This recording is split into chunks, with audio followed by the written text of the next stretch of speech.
Title: The Haunting of Dreadmill Asylum in the sleepy town of Elmsworth. A crumbling structure stood on the outskirts, cloaked in a permanent shroud of mist and lore, the infamous Dreadmill Asylum.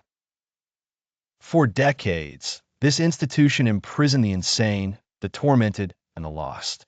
Nurses and doctors who worked within its walls reported strange occurrences, terrifying apparitions, and the overwhelming feeling of being watched. The legend begins with the arrival of a new patient in 1928, a man named Anthony Graves. Anthony was merely a quiet young man, accused of unspeakable crimes in his village. Though he pleaded innocence, the townsfolk believed he was possessed by a monstrous entity, and he was committed to Dreadmill for treatment. Dreadmill Asylum, however, was the last place for healing. Overseen by the sinister Dr. Caldwell, known for his unorthodox and cruel methods, the asylum was a house of horrors. Light seemed to be defeated by the perpetual darkness within the hallways. The staff whispered tales of ghostly figures roaming the wards and echoes of disembodied voices that would cry out in the dead of night. Shortly after Anthony's arrival, the asylum was rocked by a series of gruesome incidents. Patients would disappear without a trace, only to be found weeks later in a disfigured state. The staff, engulfed by fear, refused to follow night duties unless paired. Anthony, always silent, had a peculiar power in his presence. Other patients began attributing the eerie happenings to him. They claimed his eyes glowed in the dark and that shadows moved oddly around him. The haunting escalated, instilling unspeakable dread in anyone who entered the premises. Nurses reported seeing apparitions of a woman in tattered clothing walking the hallways, weeping nonstop.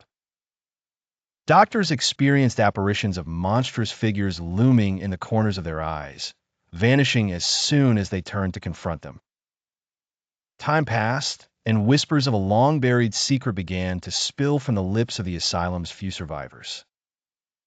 Before it was an asylum, the building served as an old monastery where tragic fire claimed the lives of all its residents, monks who were rumored to have been performing forbidden rituals.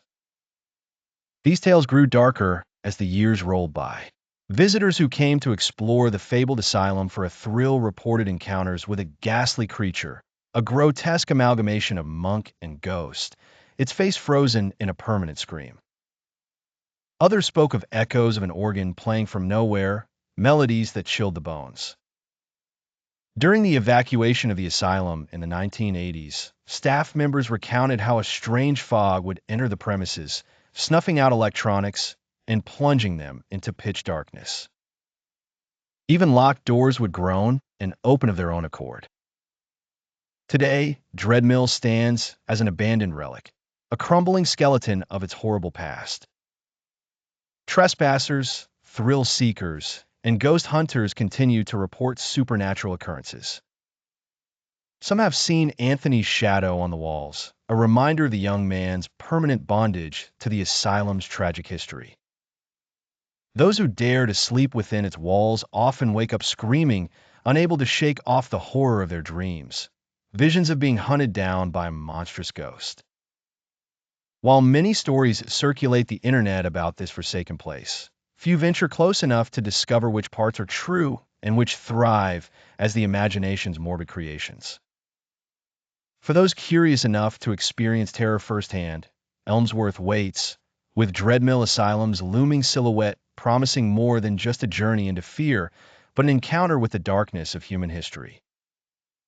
Inside those walls, history lives on, and the monsters, whether of the mind or the ether, linger eternally, waiting in the shadows to share their tale once more.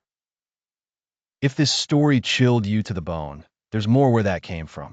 Like, comment, and subscribe for weekly true horror stories that will keep you up at night. And remember, some stories are real. Are you sure you want to hear the next one?